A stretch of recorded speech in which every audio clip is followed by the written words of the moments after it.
Hello and welcome to the SEO plus AI show. My name is Josh. How they ranked number one Bashinsky. Today we're doing our semi-quarterly roundup of the stats of how people are ranking in SEO. And that's what we're talking about today. And we're going to show you how they ranked number one using AI to do so and did it faster, cheaper, and easier. With me, as always, I have my co-host Greg Bassani. Say hi there, Greg. Hey, everybody. Super excited to see these results after this huge update. And yeah, it should be a good show. How's it going? It's going great. Yes, it's very interesting. Today I'll also answer, is spam a bad factor that you need to watch out for? Can AI track it? Do we track it in our system? The answer is yes, and you're going to see. And is SEO getting any harder? Is it easier? Is it harder? What's going on with SEO? Today we're going to show you all those secrets of how they ranked number one and how some people didn't rank number one. So if you haven't realized by now, this is a live show. And if you're watching live, we do it Tuesdays at 10 a.m. Pacific. You're welcome to join. You're welcome to ask questions on the right-hand side. Make sure you click the bell or smack the monkey or kick the goat in the face or whatever you need to do down there to click the stuff to make sure you're notified when we go live so you can ask questions live. Also, you can ask any SEO questions you might have in the comments below the description down there. And then watch for the produced show, which is put out on Fridays at 10 a.m. Pacific time. All right, so without further ado, let's get right to it. How they ranked number one. Let me show you what we found out. Okay, so SEO Copilot, April report 2024, how they ranked number one. What do the stats look like? Well, first off, here's the boosts. Over this quarter from January to now, we are up approximately a 7-spot boost on average over the entire user base. So the entire user base of SEO Copilot, which is our AI, which does SEO rankings, boosted people on average 7 spots. Now, that is down by 2 spots from last quarter, which was up by 9 spots, and the previous quarter, which was up by 8 spots. So yes, SEO is possible, and yes, people are using AI to do it, and they're doing it faster, easier, and paying less money to do it. They're doing more at the same time. But instead of getting 9-spot boosts on average, they only got a 7-spot boost on average. So let me be clear. That's not a 7-spot demotion on average. People boosted by 7 spots on average, but sadly that's down from last quarter of them being boosted when I checked in January. From April 2023 to January 2024, mid-January, they were being boosted by 9 spots on average. So that's very interesting to show that although you could still get boosts and AI is the place to do it, that some people are not getting as good boosts. And so we're going to dig in a little bit more into why that is. I'm going to show you why that is a little bit later in the broadcast. But Greg, so what do you think of that fact that people are only boosted by 7 spots as opposed to 9 as they were last time? Yeah, I mean, that's, what's the percentage? That's a 2 divided by 9 is maybe 20%-ish change. I guess on the surface, you look at that and like, oh, you've done worse. But as your next bullet point shows, is more people are ranking and getting boosts aggregately. So I think it's, to me, the SERPs are getting crowded at the top.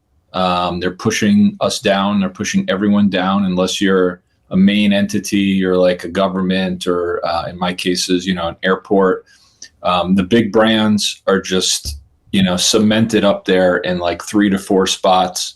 So maybe those were attainable, but you're just, no matter what you do, you're going to get pushed down a couple spots. So that can be reflected here. Yeah. And that's the only observation I would make, other than looking at the data, which you're going to dive into. Yeah. And that's a really good point. And that I think is chalked up to not selecting the right ranking opportunity to begin with. And that's why in our AI system, we start off, let me show you quickly, in our AI system, we start off with keyword discovery. Right here in our dashboard, you see find the ranking opportunities is the first step in a 4-step process. And what you want to do is you want to look in your particular area, like plaid shirts or whatever it is, and you want to see if it's a very tough niche. You want to click this to get the breakdown as to how tough it is and why it's so tough and those kinds of things. And you can also get a keyword revenue ballpark of how much money you can make.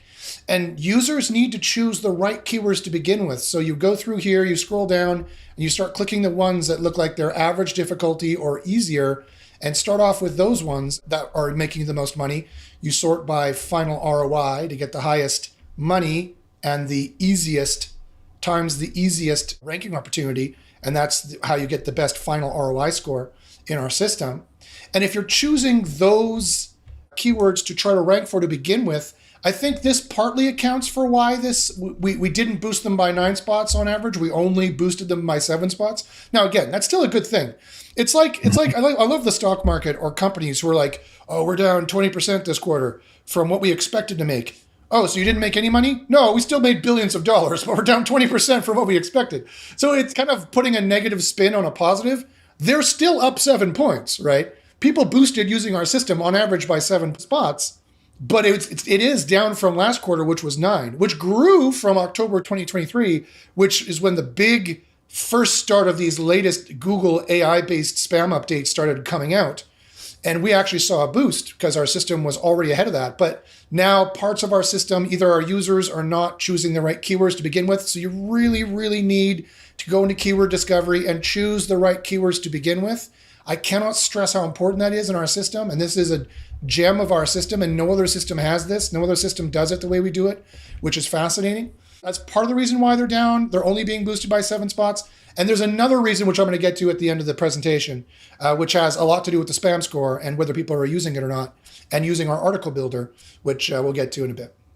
But as you alluded to, yes, the people who are ranking better. We had 166 number 1 rankings, which is up from 125, which is a 27% increase from last quarter. And we have 614 top 5 rankings of those people who are tracking their rankings in our system. Many, many users are not tracking their rankings in our system, so we don't know. We don't know how well they're doing. But they stay signed on more or less, so we presume they're doing okay. Otherwise, they wouldn't be paying us, and they're not leaving in droves. So that's up 24%. So basically up a quarter in terms of number 1 rankings and top 5 rankings. But this one really exploded. We had 926 page 1 rankings, up from 185 from last quarter. And that's a whopping approximate 600% increase from last quarter. So that's insane. So even though on average, the whole user base is down by 2 spots, only being boosted by 7 spots on average by using our AI to do their SEO, we got 926 page 1 rankings divided amongst, I don't know how many users there are doing that, which is a whopping increase of 600%, just generally speaking, when you extract that all out. So that's interesting that the people who are ranking, though, are doing better. And so that's what I like to say about these kinds of updates, is that when you have a giant Google update and the whole industry is screaming, that is actually a good thing, or can be looked down as a good thing. I know it doesn't feel good if it was your site who was hit, of course. But that's an opportunity, right? It's not a problem. It's an opportunity. And it's an opportunity to get better. It's an opportunity to improve your rankings, maybe change your business, maybe add in rank and rent, maybe add in digital real estate, maybe diversify a bit, maybe sell the properties that are not going to do too well anymore and go into SEO and do searches for niches that might have more money behind them and might do a little bit better. Start looking for other niches here where you're like, okay, I see these different niches that have a good average keyword revenue ballpark. And that's not a promise, but it is a 1-to-1 comparison of niches to niches. And you could say, hey, wow, I thought this niche selling photos online would make a lot of money. It only makes this much, and it's tough compared to, oh, look at this, treadmill makes a lot more money, or immigration attorney makes a lot more money, and it's generally easier to rank for. So those are the kinds of business decisions that you need to make right off the bat. And those are the kind of business decisions that these people are making, because they're finding, obviously, the people who use the system better are finding the low-hanging fruit keywords, which are easier to rank for, and they're getting a better ranking from doing so. So the question is how they did it. So this is the promise of how they ranked number 1. And I'll tell you, it's very simple. On our system, we can see very clearly how these people got number 1 from doing dozens and dozens of statistical data correlative analysis reports, or analyses, if you will, over millions of data points. We can see very clearly in our system that our AI system can parse through that data and could start giving us actionable insights very quickly. And those actionable insights are rolled over to you and given down to you very quickly as to what Google is looking for in certain areas and what are the important ranking factors. And quite frankly, it comes down to 3 factors: the average predictability of the words in an order, the semantic score of the various scoring we do. Now, in our system for reports, we do these systems here where we check the actual Google ranking systems that they use. We check BERT. You've heard the BERT AI, right? We check RankBrain, we check TW-BERT, and we check query interpretation. TW-BERT is a white paper that they put out recently, is term weighting BERT. It's using their further AI, probably not BERT anymore, it's probably PaLM 2, but the white paper said TW-BERT, so we're going to use BERT here, although it's probably PaLM 2, which is their more latest LLM. Anyway, these are the actual ranking AIs that Google uses, and this is a fraction of them that we do the on-page report on. We have the helpful AI, and we have the review AI, and we have the freshness content system. We have that all built into our article builder as well. But we actually run a report on these actual numbers, and you get a score, a semantic score. And this semantic score is rolled into the data you will find here in the article builder. If I look at weightlifting machine, for example, I think to send content, this semantic score is right here, the Google semantic score. And you have to be in this Goldilocks, this optimized score range to have the highest rankings, which we've found out. Month after month after month, millions of data points have proven that this is the highest, most important ranking factor. You need to be in the optimized score range or the Goldilocks zone. The second one is the average predictability length. These two are very important for rankings, and they correlate very strongly with rankings. For ranking number 1, you have to be at 4.1 for this, or you had to in previous meetings when I ran these reports. And the Google semantic score needed to be between the ranges of these ranges here. Well, so we know that these are some of the more important ranking factors. Have they changed at all? And the answer is yes, they've changed just a little bit, but not really that much. So 77% of the user base this quarter broke even or gained. That's down approximately 2% from last quarter. So again, we saw a bit of a decrease here. We're also seeing a bit of a decrease in those users who broke even or gained. However, I know exactly in some ways why that happened.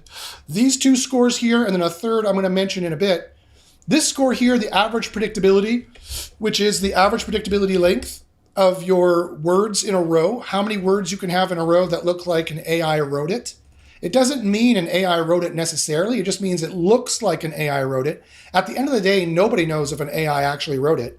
All those AI detectors are lying to you when they say that we can tell an AI wrote it. No, all they can tell is that it fits a certain footprint that current AIs are producing. But that's not even a ranking factor. That doesn't even matter. People think that it matters if you have AI content. It doesn't. We've checked over 1 million data points. It does not matter if AI generated your content. And Google themselves have said it does not matter if AI generated your content. And Google has a good reason to say that because they're making AIs that can generate content and they want you to use them and make money. So we know for a fact, a capital F fact, that AI content alone does not mean you're going to get bad rankings. It's this number here that I showed you, this average predictability length when it comes to AI content needs to be at a certain ratio, and the ratio from last quarter was 4.13. Basically, that means you're allowed 4.1 words. They're actually tokens, they're word pieces, but I'll just say the word words because it's easier.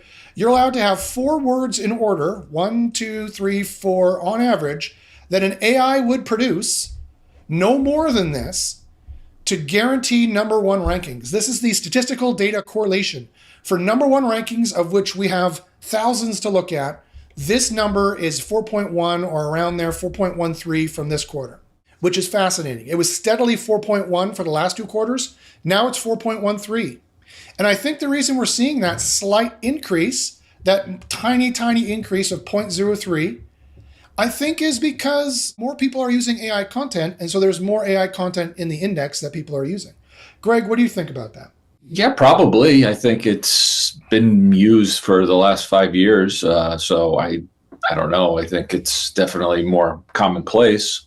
But yeah, if you look at pretty much every email you get, if you look at the SERPs, you can just tell that these things are, ChatGPT written. I don't think our AI article writer, sounds like an AI. No. So I think that's every piece that I'm producing from it is well under 4. So lately, and 4.13 going up, it doesn't surprise me. You're right. It's more prevalent than ever, but it has been out there for a while. So, it is what it is. But yeah. I mean, so I think that's a good thing, because I think that means that more people are realizing that AI content is safe as long as you follow certain guidelines. Like it can't be higher than 4.1 words on average in a row per sentence of being clearly generated by an AI. But also it has to be high quality content. It can't be spammy content. It can't be obviously made for SEO content. It can't be thin content, which we track all these things, and I'm going to talk about them in a second. That is the final score that is the most important. It is the average predictability. It is the semantic score here. This average predictability, this semantic score here needs to be in a certain range, and the spam score that we'll be talking about in a second. But this average predictability was up from last quarter, which is interesting. It was steadily since last year, 2023, since the beginning, it was 4.1. And now it's gone up a little bit. So that's very fascinating that our number one rankings, or the page one average predictability, is gone up ever so slightly. Actually, that's wrong. That's not page one. That's spot number one. All right. So also the ranking spot number one average semantic score. What is it? It's now not in the Goldilocks zone anymore. It's not 1 to 10 points under the average of your competitors. It is +3.5 points to +5 points above your competitors. And so that is another change. That's going to naturally happen over time. I can account to that by the way our models have changed. We changed models that we're using here. As you can see here in the report that I mentioned, we changed the models that we're using to track the keywords, both the phrases and the words, both the kind of entities, both phrase entities and both word entities. We have a slightly different kind of scoring system that we're using here. And so the scoring is different, right? TW Burt can weight certain terms smaller, right? And can weight certain terms higher. The query interpretation test, which Google does, and they fully admitted they do. And if you check the manuals for their search algorithm, they do query interpretation. Nobody else checks this. Nobody else looks at this. So we score it and we give you a very comprehensive aggregated scoring. That's changed since January. And so I'm not at all surprised to see this has gone up. And so when this changes, we know, and we can immediately change it in our system, and we can guide you into having the highest ranking content. This is a major factor in the highest ranking content. You definitely need to be in the green here of whatever ratio this is. So make sure you follow this ratio of being in the green. That's ranking number one, and just page one. So ranking number one is +3.5. Page one is +3.8. You see it starts to go over because people are sometimes over-optimized, like this page currently is over-optimized. It's too high. So that can happen. And as you can see, the further from number one you go out, the more this goes up. Also, the more it fluctuates wildly from being way lower or way higher. And that will hurt your rankings. If you are way lower than this, it will hurt your rankings. And if you're way higher than this, it'll hurt your rankings. You need to be in a Goldilocks zone. So this one is you got to be in the middle, versus this one you want to be as low as possible, at least lower than your competitors. And this one you want to be as high as possible. And this one you want to be as low as possible to a threshold of 4.1, and then it doesn't really matter anymore. And we know that these four factors are very important for rankings. And I'm going to talk about the third most important one in a second, which is spam score. So interesting that these scores are up. Even though Google is saying you don't want to stuff in keywords, and they're right. You don't want to stuff in keywords, but you do need a natural blend of keywords in your content. And our system here does give you a natural blend of the entities being used, how many times you're using it, and tells you you should be getting more being used in there to give you a natural blend of the different keywords being used and the different entities being used, using an approximation and a model building of Google's actual AIs they use to rank pages and not guessing at some other AI that they don't actually use. You can also go to the SEO tab here and get the scores for the spam scores to different areas. And also down here, it'll tell you the higher level entities you're not using that you should be filtering into the content. It'll also tell you if you should be using, if your competitors are using exact match queries, which in this case is weightlifting machine, in their particular areas or in their headers as well, is another really good thing to look at for your SEO. Okay, now let's look at the losses. Let's see if SEO got harder in January to April of 2024. And the short answer is yes, it got a little bit harder. 71 EMQs fell off page one. So 71 EMQs were on page one out of like 5,000 fell off page one. And that's up. So again, that's only, 71 out of like 5,000 that fell off from this quarter. But that is up slightly. It's 1.7%, slightly up from approximately 1% last quarter. So 1.7% of our user base fell off the SERP. Not very high at all. And that's because our system does a pretty damn good job in warning you, hey, this is really spammy, or hey, your scores are way out, you shouldn't be doing this, and people are choosing the right keywords to try to rank for to begin with.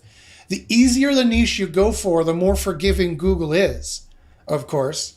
That is the reason why it's only 1.7%.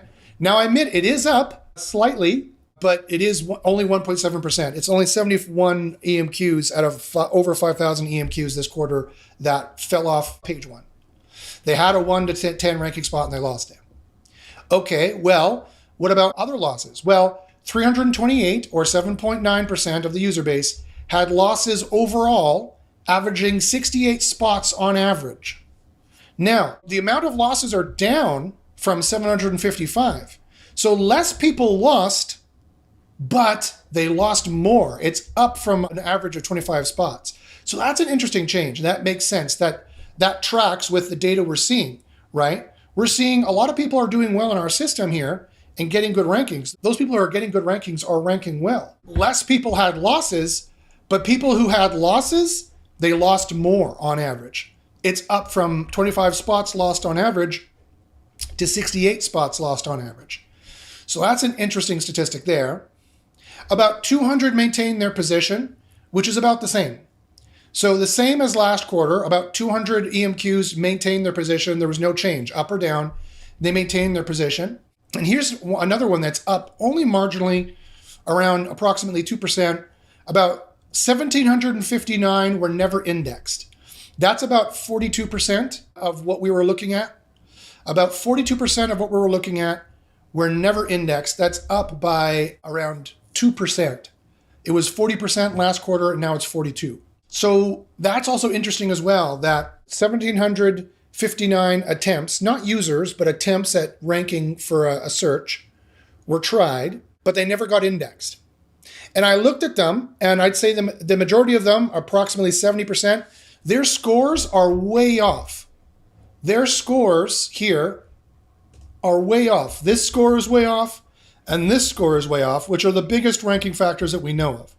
This one is about equal to this one. I'll be talking about the spam score in a second because it's new for this quarter. But the biggest ranking factor that we know of that correlates with ranking the most strongly and the most clearly was way off. They were either way under the optimized score range, or they were way, way over the optimized score range. And that's just not going to work. That's just not going to fly. That clearly in our system correlates with poor rankings. So we know we've got the magic juice here. We know we've got some of the magic of what actually Google uses to rank here. I can't stress this enough, guys. You have to be in the green zone here, or you are not going to get indexed and you're not going to rank. Even if you do rank, you're going to lose rankings on existing pages if you try to optimize it, but then fail to do so and either de-optimize it or over-optimize it. Over-optimization and de-optimization is a real thing. And so you've got to be really careful that you're in the green zone here. And so go to SEOcopilotai.com, sign up free for the 2 weeks, no credit card needed, do a report for your EMQs, put your pages in here, and then run these scores, run an audit on your page and see how well you're doing. And if you're not ranking well and these are red, then change them. If you're ranking great, don't change it at all, no matter what my system says. If you're already ranking great, that's the rule in SEO. If it's ranking great, don't touch it. But if you are dissatisfied with the rankings and you see red in any of these areas, make sure to fix that. And you can use our AI to do that pretty easily. I have plenty of tutorials showing you how to do that. I also have a free live training session. You can sign up for the free live training session every second Friday. By all means, go ahead and sign up for those. All right. So now the new spam score. So Josh, you told me that this score was important and it's up slightly. Fascinating. And this score is important and it's up a tiny amount. Fascinating. But what about this other spam score you mentioned here? That will the AI will analyze your content and give you actual actionable suggestions and give you actual examples of what is making it spammy. Okay, well, how's that working now? How important is the spam score? Did it help people? The answer is yes. About 10% of our system is clearly using the spam score. On average, the spam score users got a boost of 8.6 spots. Now, I'll remind you, that is 1.6 spots over the global boost of 7 spots on average. The average boost, remember, was 7 spots. The spam score users, got a higher boost on average. So that is clearly telling me that this spam score is a major ranking factor, and it's what the updates that Google has made lately are completely about, and that it's something that you should pay close attention to, this spam score. If it is red, if it's in the red, if it be red, you be dead. You got to fix it, right? Just remember, if it be red, you be dead. And so this is one data point proving that on average, our users using the spam score got a better boost of 8.6. That's 1.6 spots over the global boost average of 7. 33% gained rankings, and they gained an average of 38 spots. And that's higher than the other base that gained rankings. That's higher than this increase of getting rankings. 81% broke even or gained, which is higher than the 77% of the others who broke even or gained. So more people here broke even or gained using our spam score to guide them to not make spammy content. And only 18% lost rankings, which is way lower than the other user base. And as you remember, this user base, 42% were never indexed. On the user base using the spam score, 37% were never indexed. So that's an improvement of 5%. All right, if I'm doing the math correctly, 37%, that's less people were never indexed here than the people who were never indexed here at 42%. So while this is going up, people not using the spam score, people who are letting our spam score guide them, they're getting better rankings, they're ranking more, they're ranking better, they're losing rankings less, and they're being de-indexed less, or they're being passed over for indexation less. So what does that tell me? That tells me, use the damn spam score. That's what that tells me. I made it for a reason, and it tells me that it's working, right? So you need to use the spam score. Let me show you it again here. You need to go in, and that's all across the board. That's not only the body spam score, but that's the URL spam score, that's the title spam score. The URL spam score clearly indicated the lower it is, the better. The higher it is, the worse. You want the lowest spam score possible. So we'll generate this weightlifting equipment for weightlifting machine, and we'll run the spam score, and this will get about a 1 or 2 out of 5. Oh, no, it liked it. It said 0. The exact match semantic or EMQ is mentioned once in the URL string. This syntax is also good with a dash between the words and no extraneous directories. Perfect. Boom. Weightlifting equipment is pretty darn good for weightlifting machine. And then also the title. You want to run a spam score on the title, you can use our auto-generated one, or you can use one that you write, or you can import it. Run the spam score. Now this one is going to be low. It'll probably be good because it has weightlifting machines here. It does. The title effectively serves the query intent for weightlifting machine by promising to help users get stronger with the best weightlifting machines. The EMQ weightlifting machine is mentioned once, which aligns well to guidelines. The title does not mention the EMQ or its variations excessively, which is a good thing. It also offers a useful selling proposition to the users. The date provides a fresh signal for the content, and the title is grammatically correct. That's a bug. There is no date here, but I'm going to fix that. It should have a date. But anyway, is it good enough in terms of the semantic scoring, in terms of the spamming? It is a good title tag. The meta description is also important. So URL and title spam directly correlated with rankings very, very highly. The lower, the better. The lower, the better. So you definitely want to make sure that you have a low spam score on these. Same with the meta description. The lower, the better as well. And what this one says here is the meta description effectively serves the query intent by providing information about top-of-the-line weightlifting machines for home gyms. It also promises to help users maximize their workout potential and achieve faster results with expert-approved equipment, offering value and conversion rate optimization. Moreover, it does not mention the exact match query or any close variations. The grammar is correct and it serves the user's intent well. So the written score here gets a 1 out of 5. But that's multiplied by 20 to give you a 100% spam score. So it's all the same when you're looking at, it's apples to apples when you're comparing them all here. The H1 also was very important for spam, not having spammy keywords put in here. That kind of changes and varies slightly, we noticed in the statistics, which was very interesting. The more utilitarian your EMQ gets, like the more it's running shoes or car hire Ireland, the more you're allowed to have the EMQ in here and here. So our AI systems are going to be tailored for that, to see how that works, and are going to give you a score appropriate to the kind of content that you're making, whether it's e-commerce content or written content or a review style page, whatever it is, our AI is going to tell you what's spammy for that particular kind of content. And so the only one we got to worry about here that apparently is not working very well, and I'll run it again, is this weightlifting machine body content. And this one also correlated strongly, the spam score with body content correlated very strongly with rankings. And you can run it a few times to get an idea and read what it says. It says, okay, it's not too bad. Here's a 30 out of 100. Can run it again. If it gives you a bad score 2 out of 3 times, you should definitely address it. If it gives you a bad score only 1 out of 3 times, you should ignore it. If it's good the rest of the time. And quite frankly, I just adjusted this in the AI in the back end and I hadn't rerun it. So it might be fine with how the spam score is now. So that's the point, is that, guys, we are making changes to this on the daily, and we are updating our systems and making sure that they are the most optimized to help you rank. And so, you should go and check your pages you've done previously to see if the scoring has changed. We're going to make an automatic system that does that for you in the future. But right now you can manually go into the system and check to see if the scores have changed. Also, you can check to see any new changes in terms of, you can run a new report in the keyword discovery to see if there's any new keyword opportunities you're missing.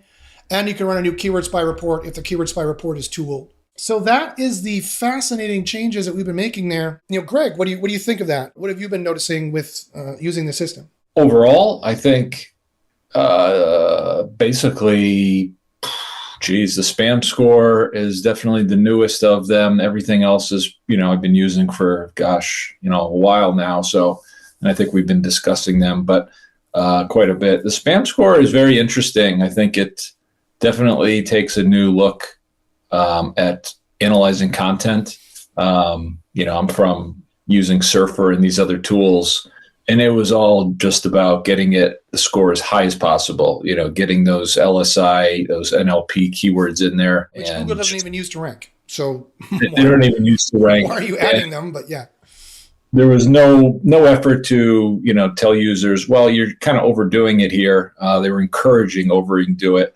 And then it's probably since August of 2023 when helpful and spam updates started really hitting content, especially those like Surfer generated and optimized, crushing those type of pages and sites. So the spam score is a real fresh look, I think, very, very needed in the industry.